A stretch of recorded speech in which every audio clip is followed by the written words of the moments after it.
Welcome, Noora. Thank you so much for being with us. Thank you.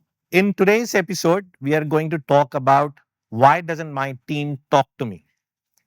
So, Noora, I have I'm a parent of two grown-ups now, but I've also gone through a similar time, through a similar struggle, through a similar challenge, wherein when my children were going through this adolescence, teenage uh, stage, they were total communication breakdown. So help us as parents, what we are supposed to do. Sure. I think it's something that a lot of parents would identify with.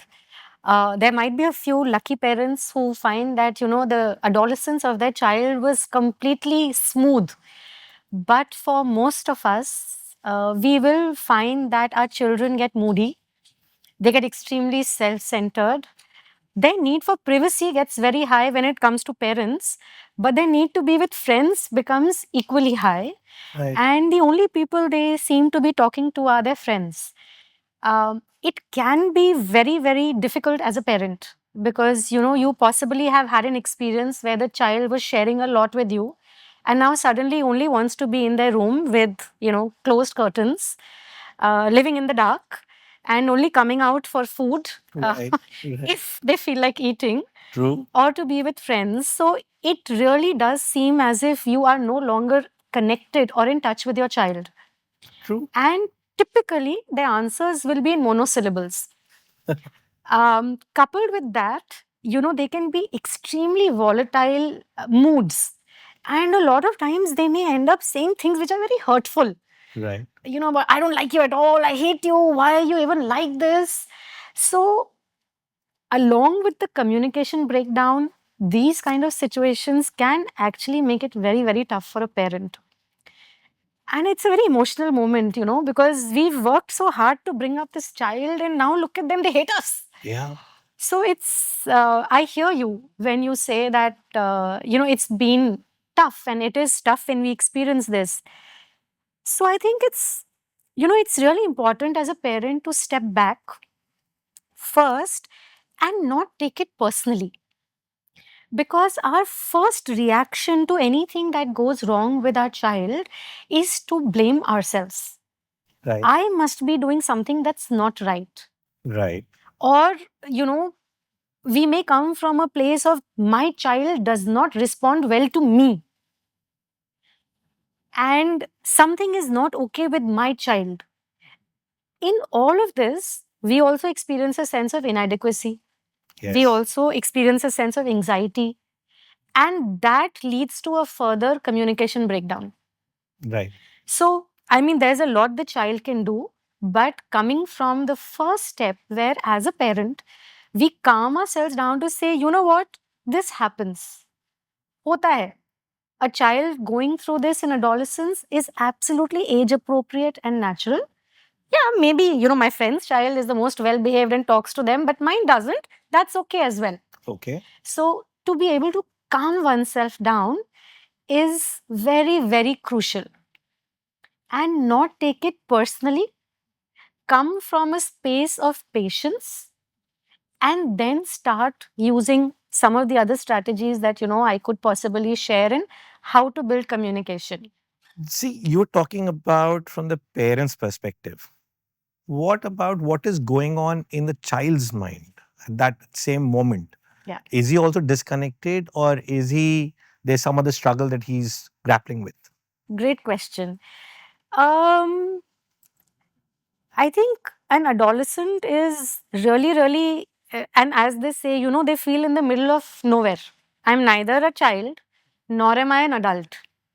Plus, the actual pubertal influences that are present in terms of the hormonal changes, in terms of the mood swings, are also creating a lot of unsettling experiences for the child, right? At that moment, the child, an older adolescent, might be going through the crisis of who am I? Right? It is their age, it is age appropriate, it is a psychosocial stage of their life when they're going to be thinking of who am I? So there is a lot of inner conflict happening. A lot of them might be getting into relationships, right? Having a boyfriend or a girlfriend is extremely exciting. But I think a heartbreak is really, really enormous at that time. So they have a lot going on in their world, which they may not be talking to us about because they are also processing a lot of it. There is a need to be independent, there is a need to be assertive, there is a need to figure things out on their own. Mhm. And that's what possibly makes them, kind of seem within themselves. So, no, they are not entirely disconnected, but yes, they are doing a lot of inner work which is not visible to us. Okay. And they are able to share it with their friends because their friends are experiencing the same thing. Yeah, the friends get me, you don't. Yes, exactly. Because the friends are able to give value to that struggle. And if they come to a parent and they say, I'm experiencing this, to kya hua? Every child goes through this. Yeah. So what? And we also had these experiences. We didn't behave like this. Right. So that's a very typical response you might get from a parent, and I'm sure that makes them feel misunderstood. So let me go back to the parents' perspective now. Yes. Okay. Now, parents, what do parents do? They have their own parents who tell them that you do not know how to raise a child. Yeah. तुम्हें बच्चे पालने नहीं आते, Yeah. right?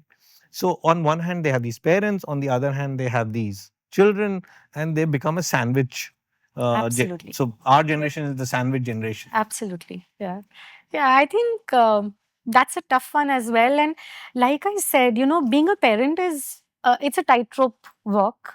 There's never a right way or a wrong way. And as a human being, to kind of, work hard at something and feel successful, a lot of it depends on your sense of self. Right? Right. And if we can just turn around to our own parent and say, yeah, you know what, I am struggling.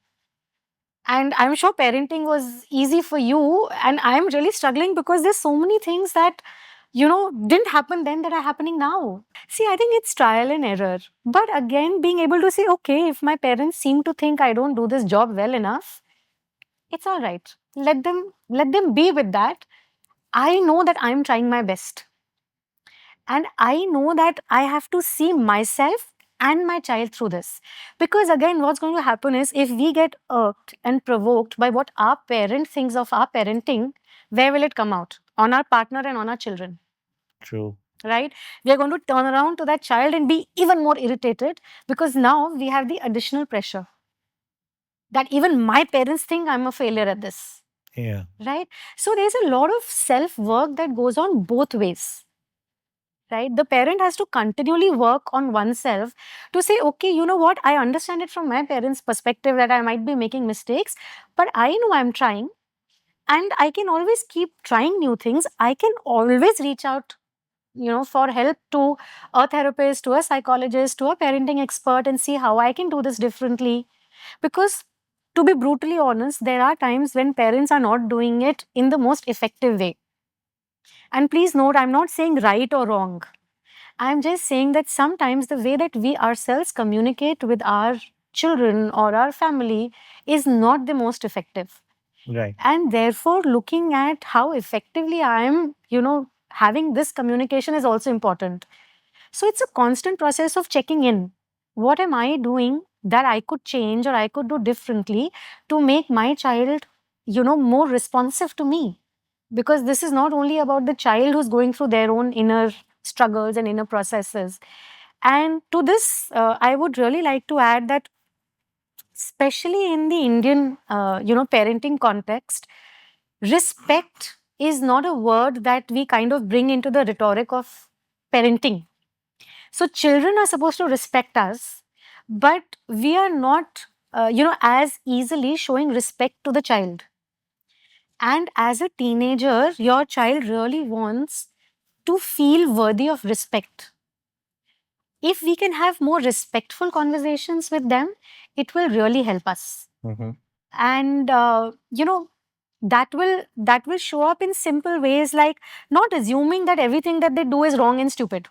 Right. Right? Because that's also an assumption that comes with tum to bacche ho, you're a child, you're not thinking it through. Because that immediately creates a barrier. right? Constantly pointing out to the child that they don't seem to be doing this right. They are not interested in talking. They are not interested in being with us. They're not coming for family meals. So it often becomes about what they're doing wrong, and looking at them and pointing out their mistakes, which further creates a barrier.